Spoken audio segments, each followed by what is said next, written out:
Hello, and welcome back to Courtside on GametimeCT.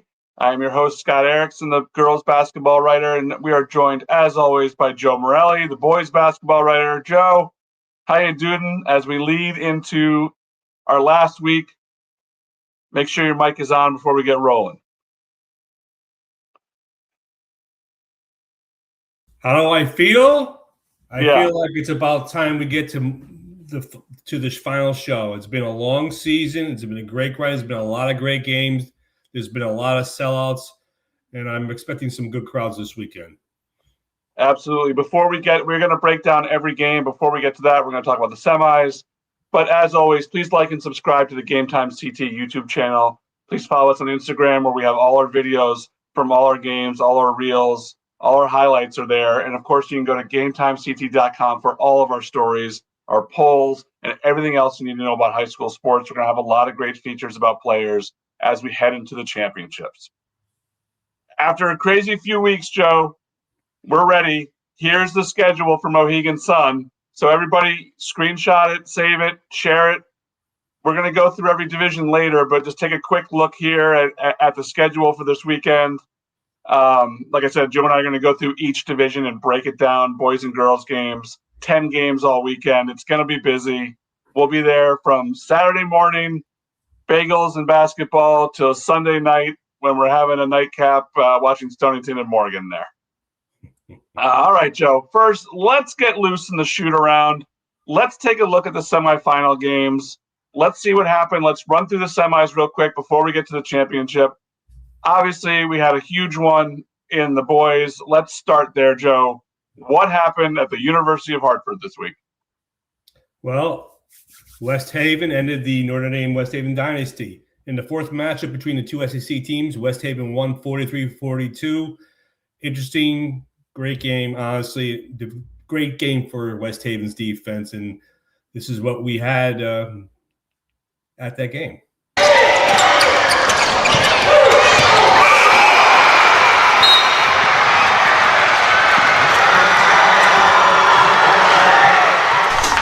Words can't even describe, sir. I can't even. I got my teammates right here. Feel me? Yeah! Honestly, we played together. We came in as a team, and we knew that we were destined to win this game, and I couldn't have done this without my team. Coming to the program, non-qualifying for the states, making the tournament, getting to a final, losing in the final, getting the SEC, to now coming back to the final, beating the best team in the state. I'm lost for words, man. I'm just happy for these guys. They stuck with the plan. They finally did it. Early in the season, we played good for periods. They believed, they stuck with it, and I'm just happy, man. I'm overjoyed, man. I just feel good.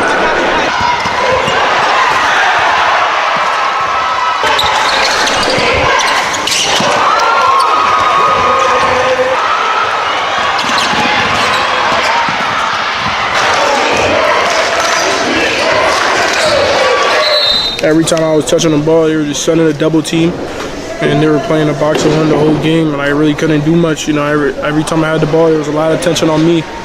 So yeah, I really just couldn't do a lot to help my team. I'll say they were just more like really focused on me, trying not to let me score, just trying not to let me get the ball, and just convert and make plays. They didn't want me in the game at all. I've been built for this, you know. Over the season, I had ups and downs, but lately I've just been locking in on defense. That's my assignment. That's my role, and I take real pride in that. So I win that game not with no fear. But I know who he is, but I mean, I don't fear no one. I mean, I was a little handsy, I'm gonna be honest. Definitely had to cut off his drive, just trying to annoy him, because a guy like that, you got to, you know. Couldn't let him get the ball easily at all. Yes, Coach Aaron Johnson, he always comes with the newspaper material. He's like, these guys are looking past us. So our thing was they're gonna respect us tonight, and I think our guys did a good job of getting that done. I heard he said he wanted to end our careers, so we ended his. Respectfully.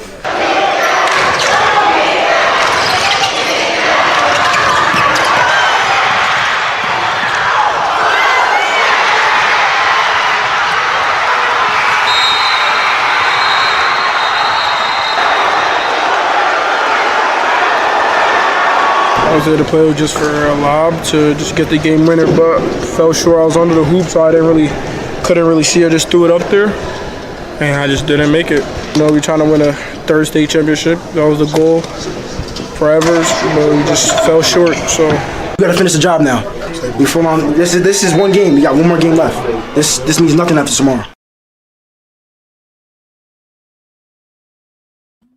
There you have it, Joe. I mean, one of the biggest upsets we've seen in a semifinal in a while. I don't think anyone really anticipated that. I don't think the CIAC was certainly anticipating that. They're going to have some issues this weekend, maybe with the gates. But overall, what were your thoughts as you walked out of that gym? My thoughts, it was the perfect defensive game plan. It was by far the best defensive performance out of Abdou Toure I've seen in a couple seasons.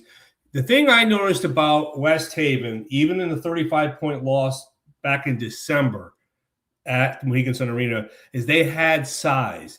They had it almost looked like a college team out there. That's why I was so stunned they lost. But they had the personnel to match up with Abdou Toure. East Catholic in the quarterfinals gave him the blueprint.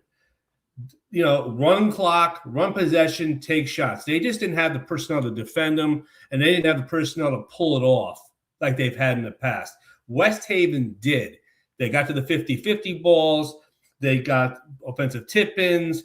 And when two of your top players, Landon Krieger and Kadarian Williams, have goose eggs, it makes it very hard. But they held Abdou Toure to 12 points in his final game. And listen, he is by far the biggest drawing card CIAC had. People would have gone to see him play. Yeah. I think it's fair to say it would have been the Saturday night game. I don't think you're going to get nearly the crowd you were going to get without him there. How much they lose? Sure. I think, yeah. Staples and West Haven are going to bring big crowds. They're big public schools. But your casual fan isn't going to show up as much as they would, right? I mean, Joe, it was like Donovan Klingon. In fact, in a lot of ways, he was bigger.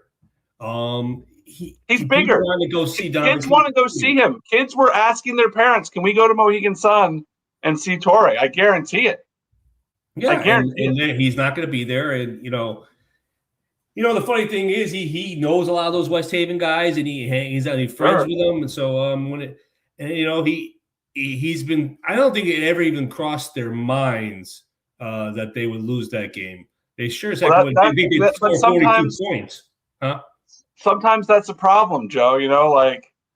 It should cross your mind, and you should have contingency, and you should kind of take it game by game. And you heard some things, and the West Haven kids kind of alluded to it, and Abdou said he was going to end their career. I mean, it's kind of listen. That's what he believed, and he's been. And he should believe it. He should believe it. Sure. Absolutely. I don't think it ever entered their mind that they were going to lose that game. The problem is that they didn't play a good game at all.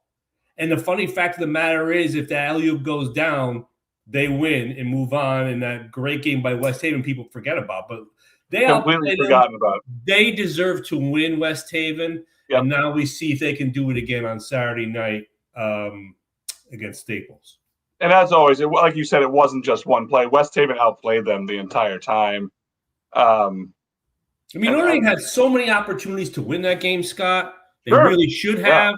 But it was clearly in West Haven's favor at their tempo. I just don't think they had a lot of answers on how to figure out because usually what happens, Scott, if you double team somebody's open, the problem is they miss those shots, except for Quincy Dormville, who played great. Let me just say 23 points. Problem was other than him and Abdou, they scored a combined 7 points. The rest of the team, you can't win that way. And then, of course, you have on the other side, Staples coming through and beating Notre Dame Prep, and that's almost forgotten about because it's happened the same time as Toure's losing. Well, and it happened at a different site. CIC didn't want to send two Fairfield County schools up to West Hartford. So I will tell you, I did watch a little bit on the stream. Staples won start to finish, and it was a bigger point spread than the final margin of 6. I mean, they just were better. They 4 players scored in double figures. The two guys from Notre Dame Prep you expected to do well, Reed and Charlotte, played well. But what Staples is deeper. Is actually deeper, which is what I predicted Notre Dame Prep to win. Staples is listen. You don't get to this point in the field unless you're great, and Staples has been playing great all season long. Absolutely. All right, Joe, what happened in the rest of the semis? Let's go through D2, D3, everything real quick. Yeah, but now, knocked off East Hartford. East Hartford, you just figured after they win that CCC title, they're going to find a way to get to the final, but they did not. But now playing in their third straight final. The last two, they were the Division III state champions. Now in Division II, a much deeper division, a better division. And Bunnell, with like basically one starter back in Ricketts from last year's title team, has played great. Windsor took them a little while to get going. They didn't play at the tempo they usually play at, but they were able to eliminate New Canaan. In Division III, that's where Ellington was, the top seed. Division IV champion last year. Unfortunately, Ellington was beat Stratford in a very low-scoring game, 43-40. Good defense by Stratford. Back in their first state final since 2010 when they beat New London. SMSA, two teams out of the Greater Hartford Conference, and SMSA is a team I picked against throughout this tournament. They've found a way to win. They had to hold off North Haven last night. 2 clutch free throws by Jernigan late to basically help seal the win. And they were able to beat North Haven, who had a great season as well. I mean, went from 6 wins to 22 wins. So, and that was your Division III. In Division IV, Woodland is the only other team that's undefeated. It's been a storybook season regardless. To me, what happens on Saturday afternoon against Wyndham Tech. But, you win your first NVL title. You able to beat Cromwell, who had another fine season, to get to the final. And now you're playing. This is a team, Woodland, that basically has had no history when it comes to boys basketball. None. Zero. The fact that is I never even have thought about them as a in the NVL. And here they are playing great. The brothers who transferred in from Xavier, Napiello, and now they face a team at Wyndham Tech. And, the CTC hasn't won a state title since 1967. 2 years ago, Cheney Tech lost to Innovation in Division IV. Now here's William Tech with their all-time leading scorer in school history, Brady Marsh. And they beat Abbott Tech, and Abbott Tech hit all those buzzer beaters. So I won't sell Wyndham Tech short. I think it's a tall order for them. And in Division V, you got Hartford Public, the other team from the GHC. Those of us who are old heads, we know what Hartford Public was like when they were Hartford Public with Marcus Canby and Kendrick Moore, and even before that when he used to play Wilbur Cross in the finals every year back in the 70s. They're there, and they face the top seed Stafford, who has also time leading scorer Cullen Tellier. So that should be a very interesting game as well.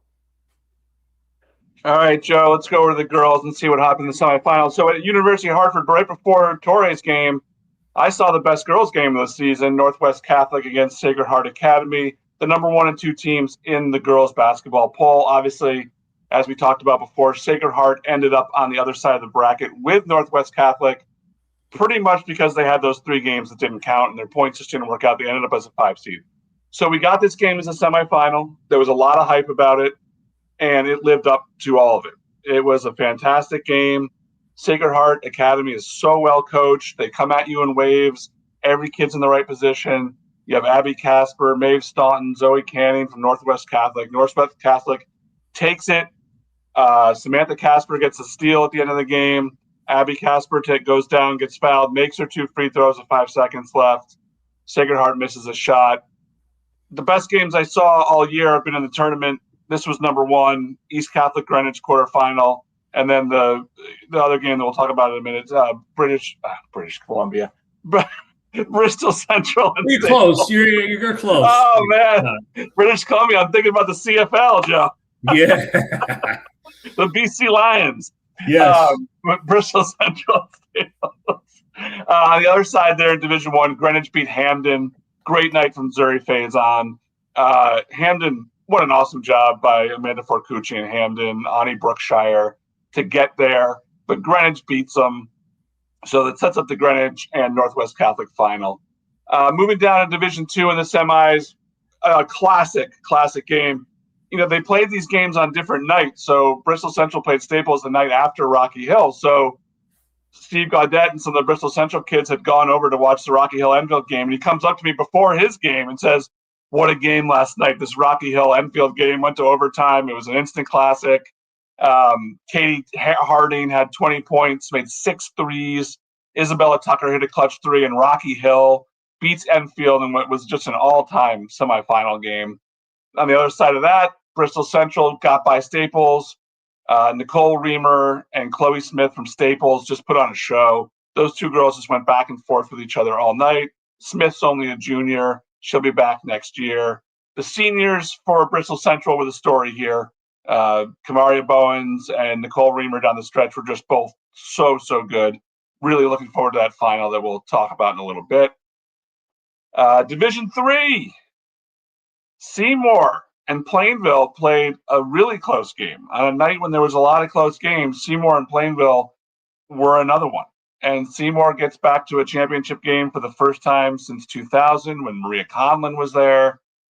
And they will, of course, meet Coventry, who just rolled over Suffield, a dominating performance against their rivals.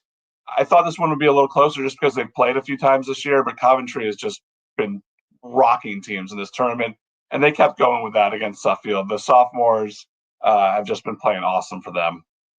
D4 semis, Morgan, huge win over Plainfield. Wasn't close. I don't think it was ever close. I told you before the tournament started that I didn't know how to pick D4, and the only thing I was sure of was that Morgan would be playing for a championship, and sure enough, they are. And they will face Stonington, who got past Laurelton Hall. Stonington had some injuries. Hoyski got injured. There was foul trouble, but Stonington got through, wins it. They'll meet up with Morgan in the D4 finals. Finally, in D5, Innovation. You got 2 GHC teams on the boys' side. We have 1 on the girls' side because Innovation beat Lakeview. And on the other side of that, North Branford beat their Shoreline rival, HK, in that semifinal. Joe, the semifinals are over. The finals are coming up, but let's take a quick look here at how we did with our picks. Here are my picks. I did okay, actually. I did all right. I got 14 semifinalists correct, and I have 7 of the 10 finalists correct. So I got Sheehan wrong, and then my all Berkshire dream of Lakeview and Thomaston fell short. Neither of them made the final. I still have 3 champions alive in Northwest Catholic, Coventry, and Morgan. And you can see the ones that are X'd out there are the teams that I did not get. So got a few champions I can still win here. All right, Joe, let's take a look at how you did with your picks. A few more red X's for you than I had, Joe. Yeah, we got the red pen out for me, Scott. I believe I had 15 of 20, I believe, for the semifinals. I can't count that high, but I can tell you I was pretty dreadful for the semifinals. I'm out of Division 1. I'm out of Division 3. I've got 1 left in 2 and 4, and I got Public and Stafford in 5. So pretty dreadful, pretty bad, 4 out of 10. Oh, boy, Joe. Oh, boy. All right. There was no new poll this week. The polls came out last week, so there's nothing new to discuss. The final polls will obviously be out at the end of the tournaments. Let's start to break these tournaments down. Let's get into it right away. Let's start in Division 5 girls. Innovation, North Branford. They're going to get us going here, Joe. All right, Division 5, Saturday at 10 a.m. They will tip this one off. North Branford's played in 5 finals, winning 4 times. The last time they were there was 1989. Innovation, this is their first ever trip to a championship. Innovation is loaded with seniors. Myra Rodriguez, Simber Sutton, Phoebe Candy, the center. This is an experienced team, a team out of the GHC, like we said. You know, I didn't pick them to make the final. I didn't pick them. I picked them to make the semis, not the final, but I don't know. North Branford is a surprise here. I did not think North Branford would come through, but I thought those Shoreline teams were pretty equal with them and HK and a few others that were in this tournament. Skylar Gage for North Branford, the senior, Emma Priest, the senior, and Ella Chasnoff, who's a junior guard. Like I said, Innovation is the first time that a team from the GHC has made the tournament, made the championship game. Neither of these teams won their conference tournament. North Brantford did reach the finals of the Shoreline Conference. The teams had two common opponents this year that I looked at as I was doing this. Innovation beat Shoreline teams Cromwell and Hale Ray. They beat Hale Ray 44-37 in the D4 quarterfinals. North Brantford was 2-1 against Cromwell, and they beat Hale Ray 56-48. So I didn't really learn too much from looking at those common opponents. But after looking at this game, I think the pick for this one, I'm going to go with Innovation to win D5 in their first trip to a championship game. Joe, what do we got in D5 boys? We have Stafford, the top seed, versus Hartford Public, the 3 seed, and that game will be open the day Sunday at 10 a.m. at the Mohegan Sun. Stafford has Colin Tozier, who had 31 points in the semifinal victory over Coventry. I mean, they had to hold off Coventry. That's an all-NCCC matchup. And Coventry, who had been to the finals in Division 5 before, almost came all the way back to win. Stafford was able to hold on and win. On the other side, you have, like I said, I mentioned before, Hartford Public. Again, you say, well, how can Hartford Public be in Division 5? Well, for a long time in the CCC, they were really not very good. And then they moved to the GHC, and it kind of found a comfortable home with the former teams in the crawl. And, Jaden Booth had 29 in the GHC final. They beat SMSA. So it's been a nice little run for this team, a little bit of a resurgence. And it's nice for that program to have it, because it's nice when teams from the past, find a way to get back into it. I think this is going to be a heck of a game. I am going with Stafford, who I picked for the start of the tournament. I think they're going to find a way. It may not have been the NCCC team you thought would win a state championship, but that's the one who's here, and I think they're going to cut down the nets. Where did they play a game with the Red Red still Court? cut down the nets? I don't even know. Do they cut down nets? No, they can't, right? No, that's not in the budget. Okay. Where was that Red Court? What school was that? Manchester? Yeah, probably. Yeah, very much. Yeah, that's a great looking court. I haven't seen that one from Manchester. That must be new. It's a nice place. They got a lot of shots of it last year when Manchester boys were kind of rolling. But that's right. You know what? I don't remember the Red Court from there. Yes. All right, let's slide over to the D4 girls here. Number 1, Morgan. Number 7, Stonington. This will end the weekend, Sunday at 8:30 p.m. Some people have asked why this game is the late game. I believe it's proximity. Stonington's right there. Morgan's not far. You limit the drive home when this game is going to end around, 10:30 on Sunday night. That's kind of late. These kids have school in the morning, Joe. You'd be lucky if it starts at 8:30. Right. Yeah. Morgan's played in 6 championships. They last made the S final last year, and the last time they won a championship was in 2000. Stonington's made 6 finals, winning 3. The last time they were there was 2006. Morgan, both of these teams have just been rolling through the tournament. Morgan's won its 3 tournament games by an average of 32 points. Stonington's won its 4 games by an average of 30 points. These teams did meet in the regular season. Morgan won at Stonington 59-36 on February 19th. Of course, this year also Stonington coach Paula Solar won her 500th career game. Morgan, like I said, has just been rolling. They've won 18 straight games. They won the Shoreline tournament.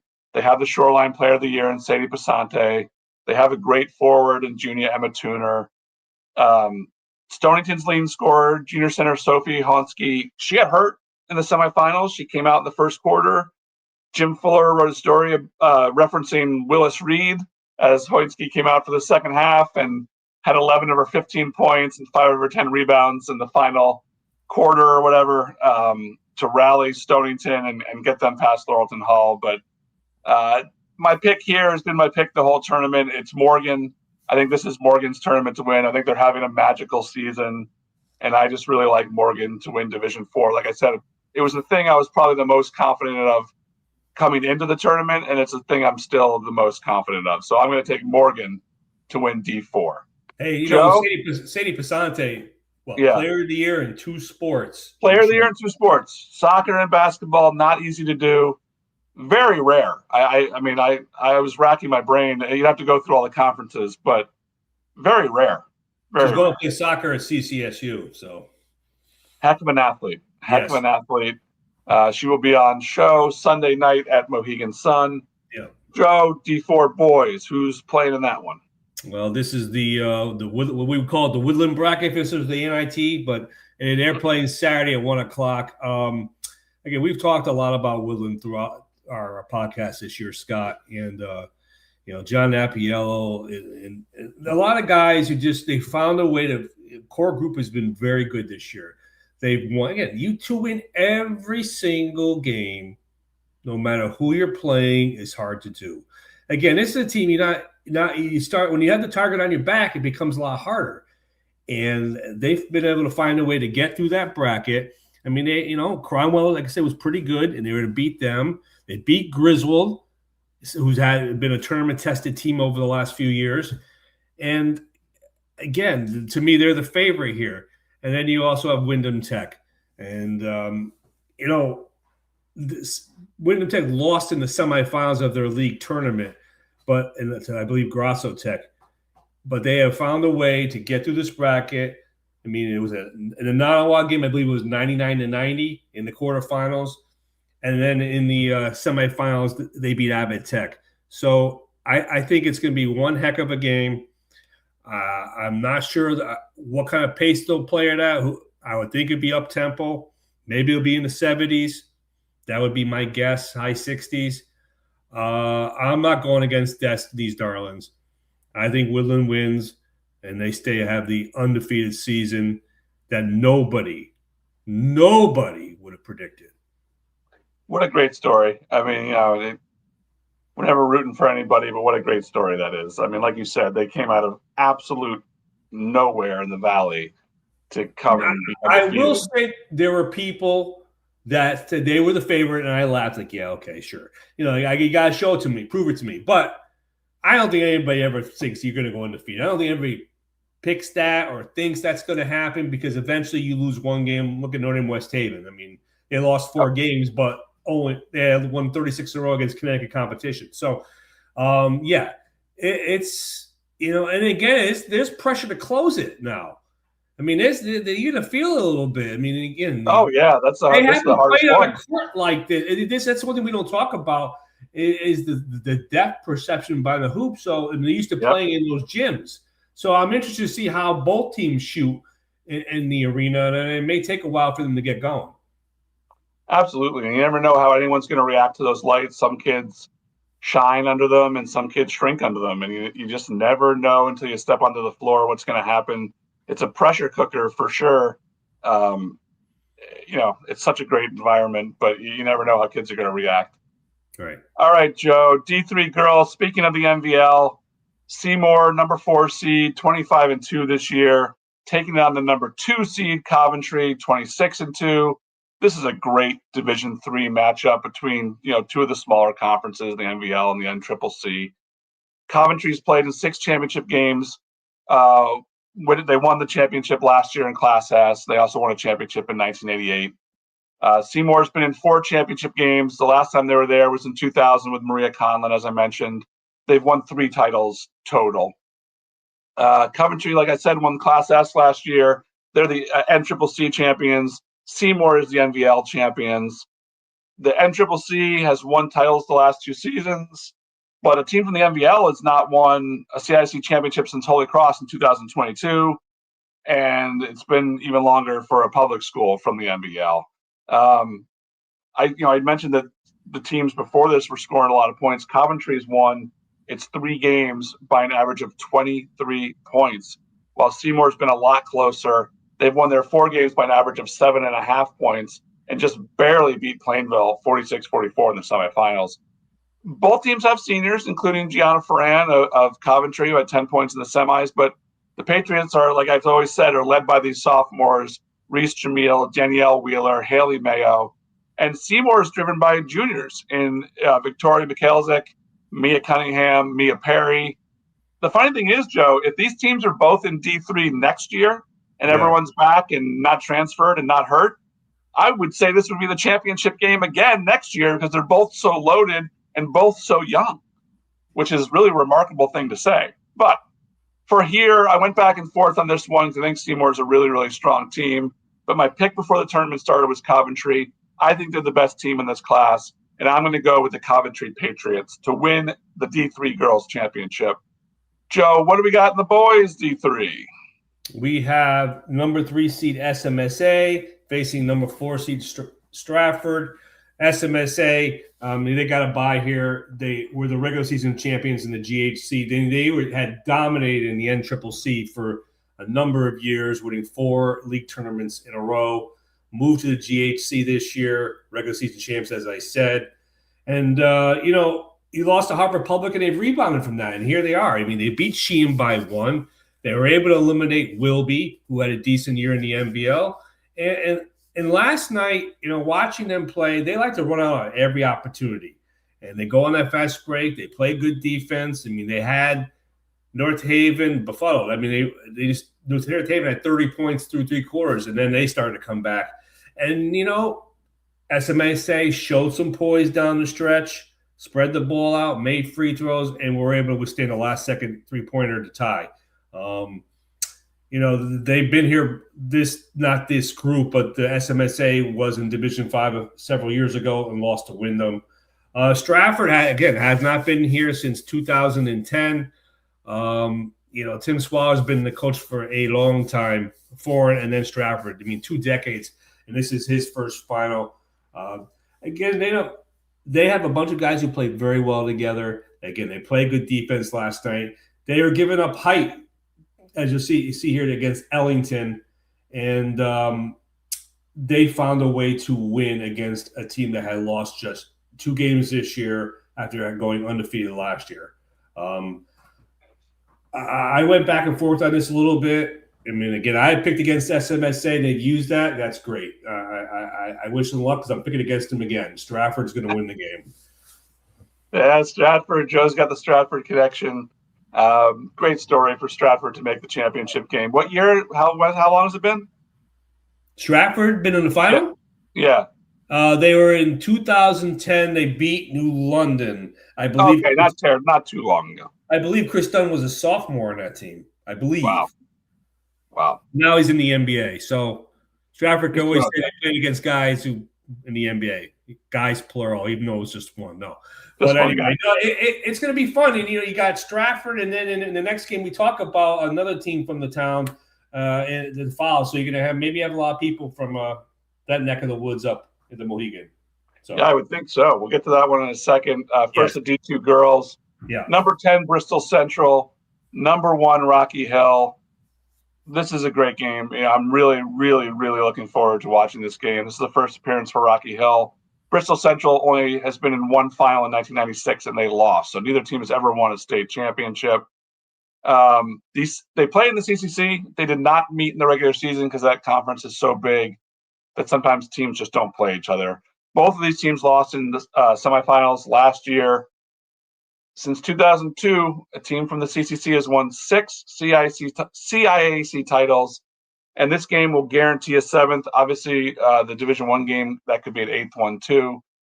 But they have not won a championship since 2019.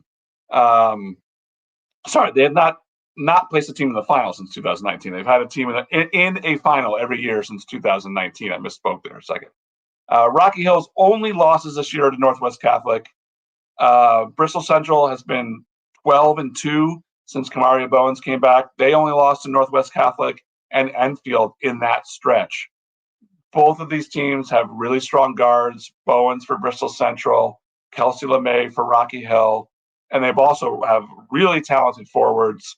Katie Harding of Rocky Hill, and the player that I feel is the second best player in the state, Nicole Reamer of Bristol Central. She has been absolutely fantastic in the state tournament. She's left-handed. She can dribble. She can score inside. She can score outside. She's been awesome. I went back and forth with this. When I say I went back and forth with this, we had a document that Sean Boley asked me to make so he could make a graphic, and I erased it about 15 times and wrote Rocky Hill, Bristol Central, Rocky Hill, Bristol Central. I couldn't decide. So instead, I said Rocky Hill is going to beat Bristol Central in overtime. I went with an overtime prediction to hedge my bets a little bit. This is truly a toss-up, truly a game that I'm really, really excited to watch. I like watching both of these teams. But I'm going to go with Rocky Hill to win their first ever state championship and win Division II. All right, Joe, Division II boys, you alluded to it earlier, but what do we got? We have the Bunnell boys as the number 7 seed, playing in its 3rd consecutive CIAC championship game against the top seed Windsor, the champions here. 2 years ago in Division II, Windsor, they beat West Haven in overtime.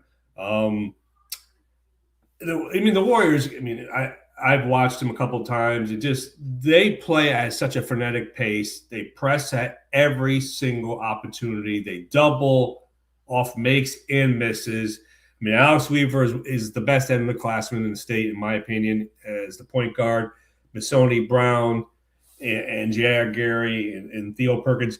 They've just got guys, and they got guys who come off the bench. And I believe they had 3 games in the 90s. And then last night, New Canaan was able to control tempo, as I expected they would have to do to have a chance. And they were in the game, but eventually, Windsor just finds a way and wears you down. And a great run by New Canaan to get to the semifinals as a 12 seed. But now, we all know about Roddy Ricketts and the kind of player he is in football and in basketball. And the only guy really with any postseason seasoning from last year's team.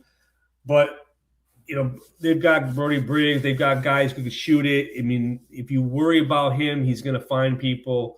And they were able to beat Fairfield Prep in the second round as the SEC tournament finalist. They were able to control tempo and basically were the better team at Trumbull in the quarterfinals. And then last night, again, you beat an East Hartford team that's had maybe the best season they've had in recent memory. So, fine job by Coach Jeremy Daniel. I did not expect this team to get this far. I'm not sure they expected to get this far if you wanted to get them honestly. Of course, every team thinks they're going to win it all, so that's what they say. But if you had them honestly, I think they would be, if you told them to sign up for semifinal round appearance before the season started, they would have said, yes, sir. So I think they have nothing to lose in my mind. But again, you're playing with history by winning 3 in a row too. So that's in the back of your mind. I think Bunnell's going to control tempo. I think this is going to be going to the wire. I really do. And I wonder if the kids from Windsor will get tight. Because in a couple of the close games they have played, they've lost. I'm still going to go with Windsor, but I'm not surprised by anything Bunnell does now. And I will say, just as I mentioned, 3 months ago, this was the Class AA football state championship game I covered. That's right. It was a heck of a game.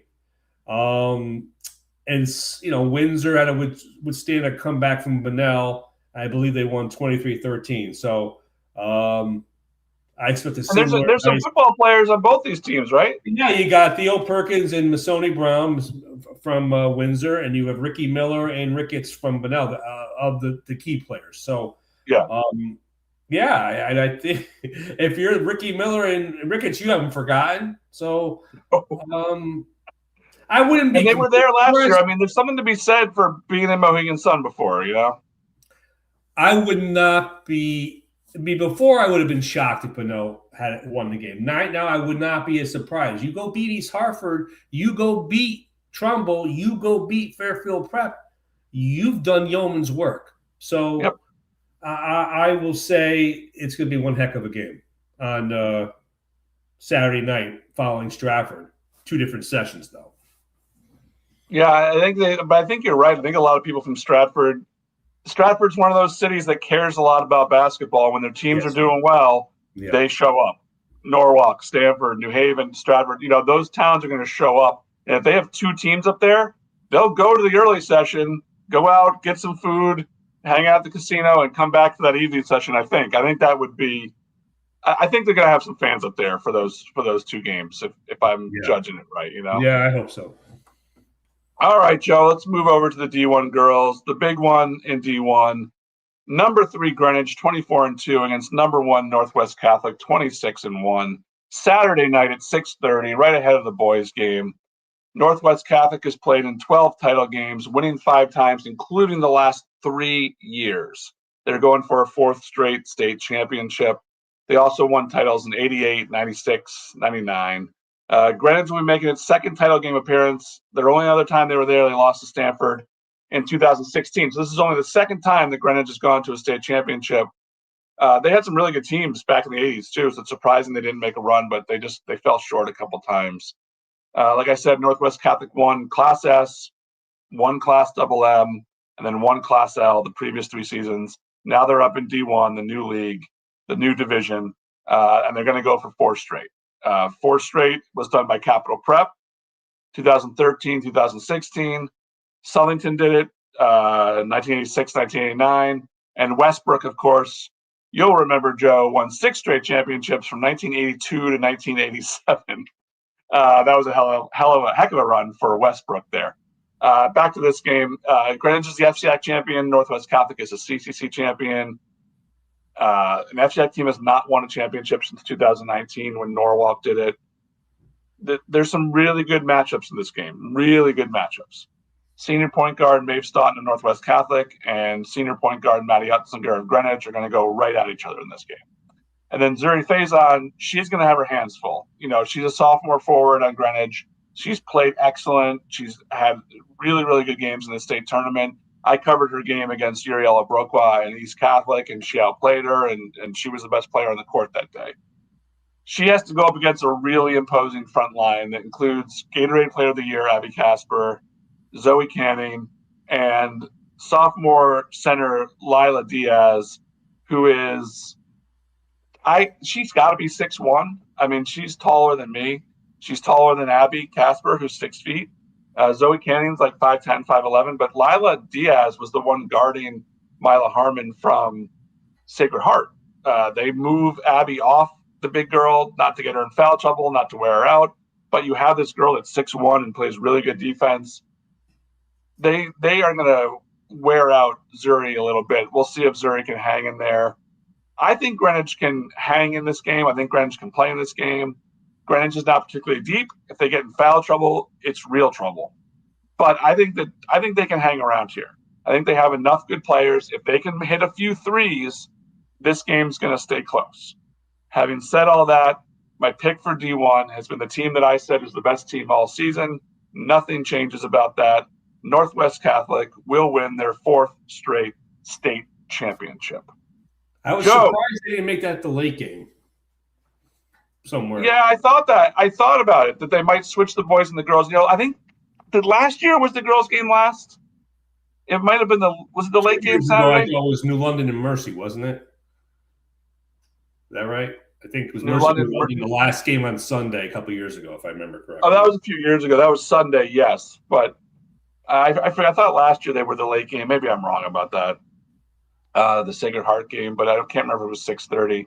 Like, I like it at 6:30. It leads right into the boys' game. That night session on Saturday night is the best part of the weekend, generally, as far as crowds go. And I think it'll be a fun game and a fun atmosphere. Northwest Catholic's a small school. Greenwich is a huge school, but notoriously does not travel very well. So if anyone from Greenwich is listening, get that fan bus fired up and get your fans up to Mohegan Sun and support these girls. Because there wasn't a ton of fans at the semifinal game. It's disappointing. Come out and support these girls. They deserve it. They're playing in a state championship. You get to take a trip to Mohegan Sun. It's a win-win. It's a win-win, Joe. Hey, didn't they come up and watch their soccer teams play for Hartford? They came up and watched their soccer teams. They stormed the field, got in a little trouble, but they were there. So I think, let's show the girls some love and let's get up here at Greenwich and show people why you are the biggest school in the state and that you can support these people. And Northwest Catholic will have a decent fan section there too, and they'll have all of the Maeve Staunton's family. We wearing the Maeve Madness shirts, and she showed big shots against Sacred Heart the other night. She does. She's a big time player. When they needed rebounds, she's the one that goes in there and scrapped and got that, the biggest offensive rebound of the night, I thought. She controls the game as the point guard, and having 2 really good players like that, 2 senior leaders. I talked to Allison Connors today about these girls because obviously they play soccer too, Joe. Yes, and they made 3 state finals in soccer. So you're talking about 8 seasons. They've made 7 state finals. I said, which one's more competitive? Maeve and Abby. She said both of them. They're both the most competitive people I've ever met, but they channel it. They work together really well. They're a very unique tandem to have at a school at the same time. I'll say that. Well, a thought crossed my mind just now. I wonder, again, it probably will not happen, but Maeve practice player with the Huskies. I've heard worse ideas. That's not a terrible idea. I've heard worse ideas. So, I mean, it won't happen because. I mean, I know that they use guys for those practice players. Yes, they do. They do.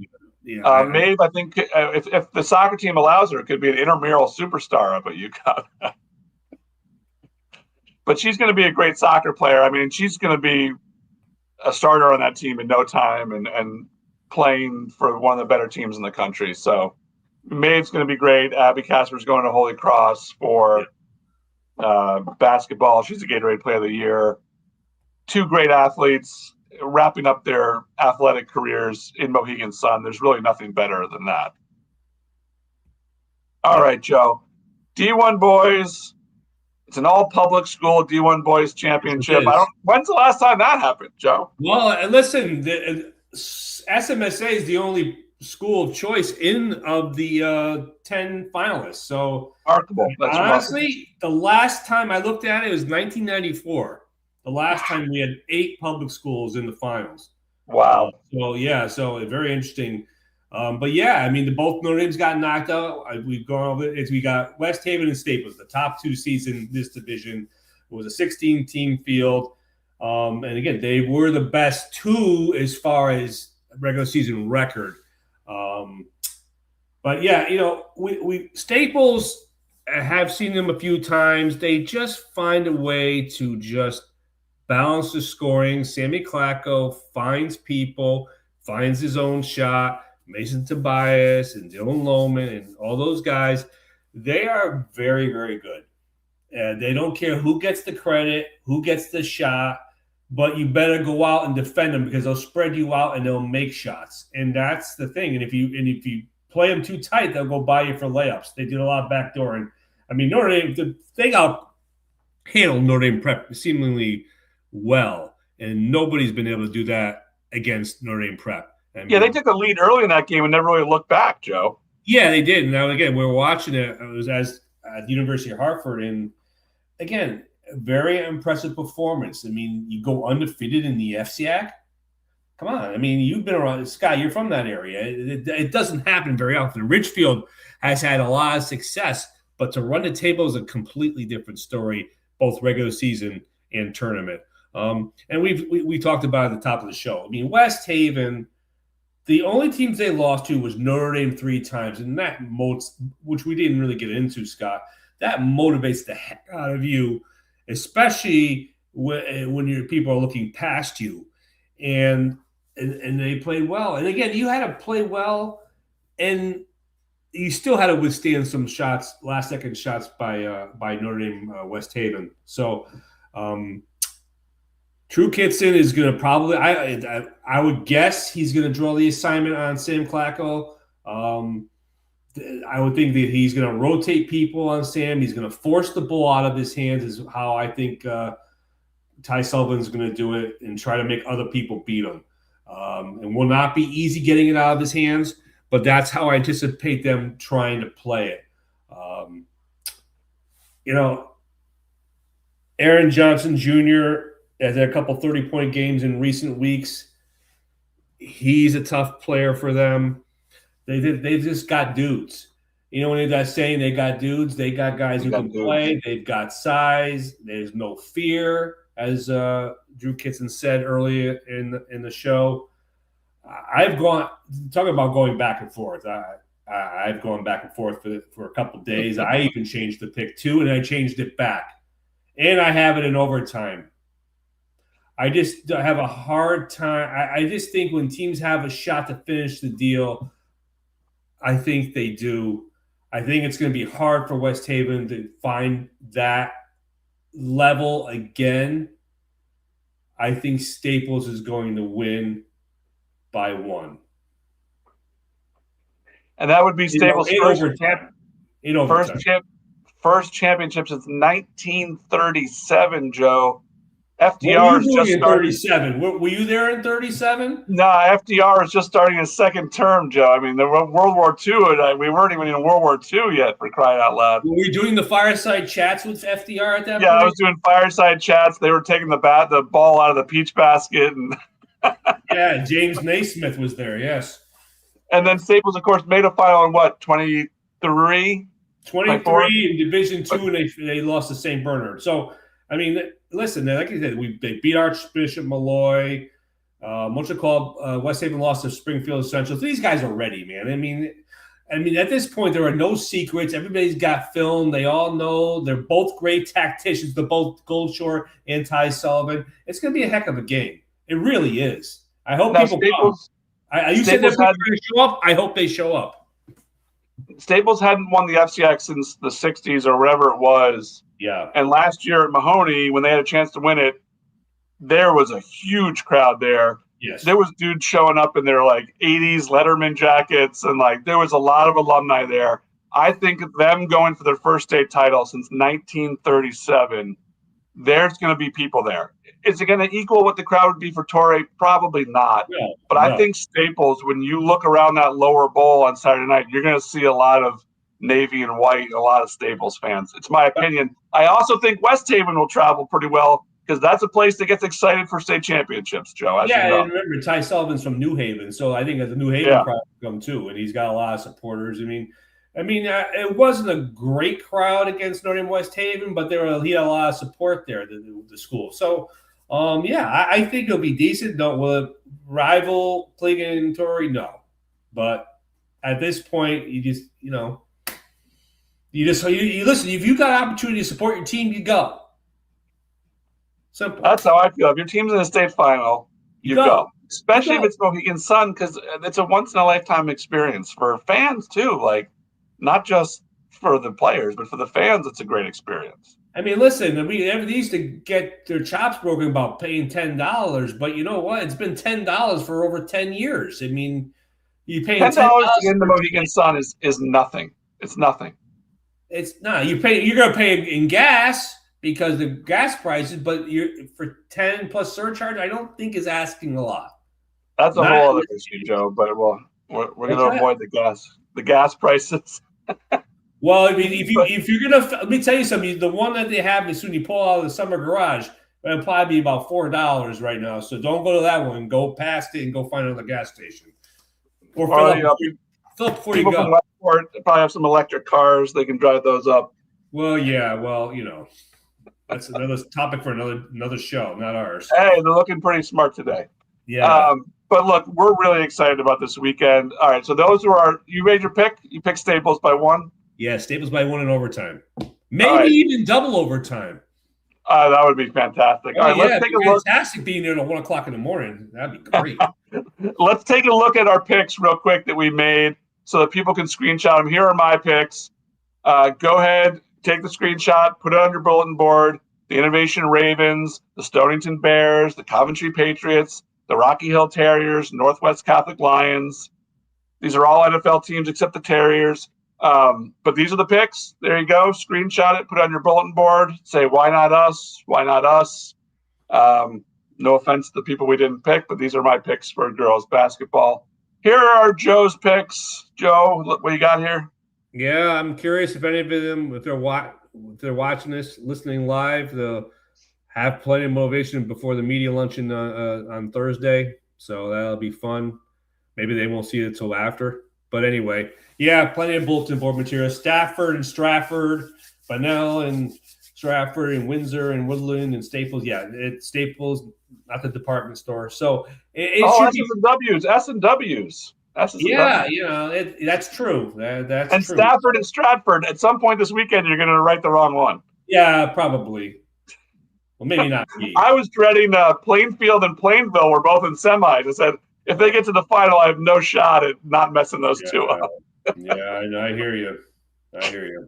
All right, Joe, before we get out of here, we do have a mailbag question today.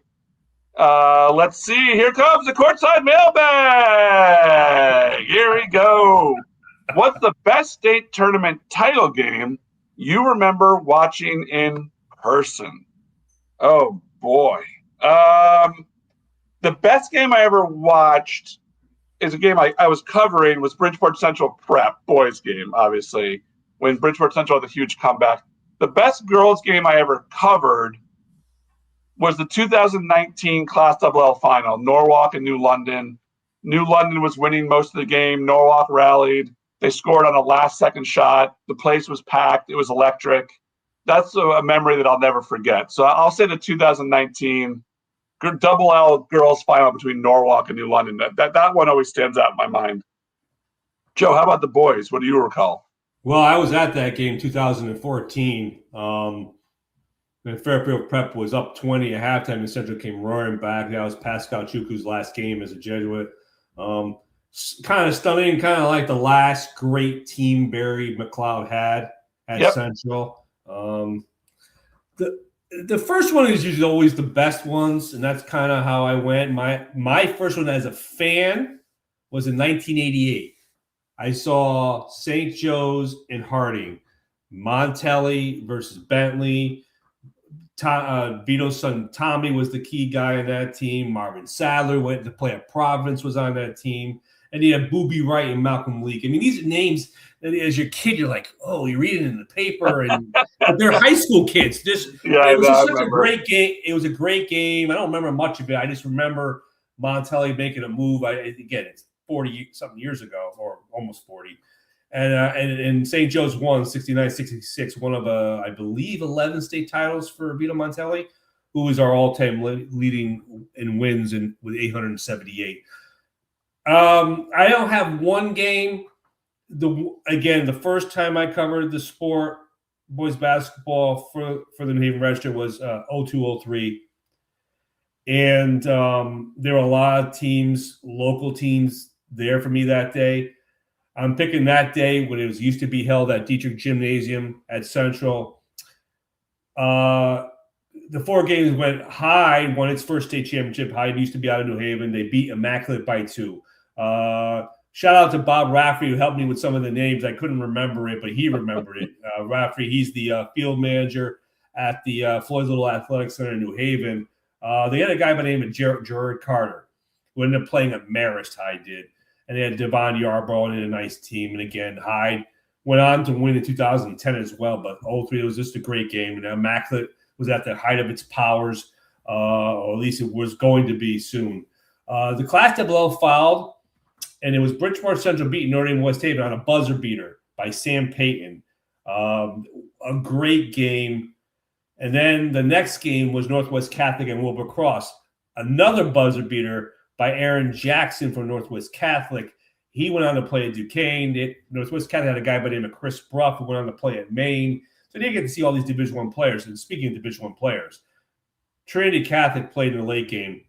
And that's back when they had Torrey Thomas and Dave McClure and Triboli. And I don't even know if Allstreet played that much. He probably did. But they were losing to Colby Cathedral in that game. I mean, Trinity Catholic had lost one game out of state. They hadn't lost a game in state all year. And Colby's leading them and going into the fourth quarter. And Trinity Catholic comes back and wins. But just to have that kind of experience and had 2 buzzer beaters in the same day, you know, I mean, we had 3 in one day at 3 different sites earlier in this tournament. But to me, to have that finals, I mean, we've had games. I mean, the next year was Crosby losing to Trinity Catholic on a play reminiscent of the 83 NC State play from Wittenberg to Lorenzo Charles. So that was the gold standard, and it's going to be hard to beat that even for over the course of 2 days. There have been some great games, but that's the gold standard for me. Yeah, we'll see if these games can match up. We'll see if any of them become instant classics. We're going to be at Mohegan Sun all weekend. Joe and I will be there along with the rest of the Game Time crew. Come out to Mohegan this weekend. Watch some great games. Watch all of them. Come by and say hi to us. We love to talk to you guys that are listening to the podcast. And if you guys love high school basketball, we love high school basketball. We love to talk about high school basketball. So please say hello when we're there. The next time we will be live with this show is after the state championship games. We'll be recapping all the results and talking about who the state tournament champions are. who the number one teams in the state are, and wrapping up the entire season. I can't believe it's been going this fast, but here we are, 3 days away from Mohegan Sun. So, for Joe, for producer Danny, I am Scott. We'll see you next time on Courtside with GametimeCT.